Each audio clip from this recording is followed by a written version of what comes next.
ആലപ്പുഴയിൽ CPM branch സെക്രട്ടറിയാണ് MDMAയുമായി പിടിയിലായത്.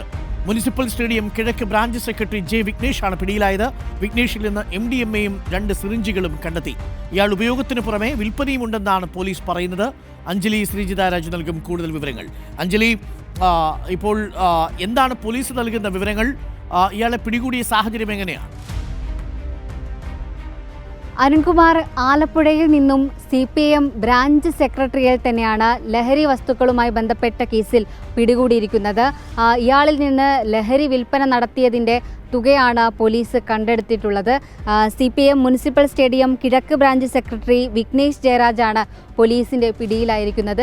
വിഘ്നേഷിനെ സൗത്ത് പോലീസാണ് പിടികൂടിയത്. ഈ ലഹരി വസ്തുക്കളുമായി ബന്ധപ്പെട്ട് മറ്റൊരു പ്രതിയെ ഹരിപ്പാട് നിന്നും പിടികൂടിയപ്പോഴാണ് ഇയാൾക്ക് രാസലഹരി ലഭിച്ചത് വിഘ്നേഷ് ജയരാജിൽ നിന്നാണ് വെളിപ്പെടുത്തിയത്. തുടർന്നാണ് വിഘ്നേഷിനെ പോലീസ് അറസ്റ്റ് ചെയ്യുന്നത്.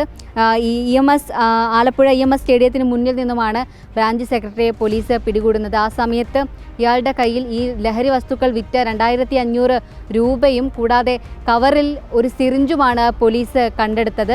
കഴിഞ്ഞ ദിവസമാണ് CPMൻ്റെ സംസ്ഥാന സെക്രട്ടറി MV ഗോവിന്ദൻ ഇത്തരത്തിൽ CPM ലഹരി മദ്യം ഉൾപ്പെടെയുള്ള ലഹരി വസ്തുക്കൾക്കെതിരെയാണെന്ന രീതിയിൽ പ്രസ്താവന നടത്തിയത്. ഇതിനുമായി ബന്ധപ്പെട്ട് കർശന നിർദ്ദേശങ്ങളാണ്, നടപടിയൊക്കെ ഉണ്ടാകുമെന്നൊക്കെ തന്നെയാണ് വ്യക്തമാക്കിയത്. അതിനിടെയാണ് ഇത്തരത്തിൽ CPMൻ്റെ ഒരു ബ്രാഞ്ച് സെക്രട്ടറിയെ ഈ MDMA കേസിൽ പോലീസ് പിടികൂടുന്നത്. കൂടാതെ വിഘ്നേഷ് SFI ആലപ്പുഴ ഏരിയ സെക്രട്ടറിയും കേരള സർവകലാശാല യൂണിവേഴ്സിറ്റി യൂണിയൻ കൗൺസിലറുമാണ്. ഓക്കെ, അഞ്ജലിയാണ് വിവരങ്ങൾ നൽകിയത്. കൽക്കട്ടയിലെ പ്ലീനത്തിൽ തന്നെ അന്ന് റിപ്പോർട്ടിൽ തന്നെ പരാമർശിക്കുന്നുണ്ട് 66ാമത്തെ പേജിൽ മദ്യപാനം എന്നുള്ള ദുശീലം ഒഴിവാക്കണം. മദ്യപിക്കുന്നവരെ മാത്രമല്ല, മദ്യപിക്കാൻ പ്രോത്സാഹിപ്പിക്കുന്നവരെയും അതേപോലെ ഇതിൽ പിന്തിരിപ്പിക്കണം എന്നുള്ളതാണ് പാർട്ടിയുടെ നിലപാട്. എന്നാൽ ഇപ്പോൾ പിടിയിലായിരിക്കുന്നത് ഒരു ബ്രാഞ്ച് സെക്രട്ടറി തന്നെയാണ്.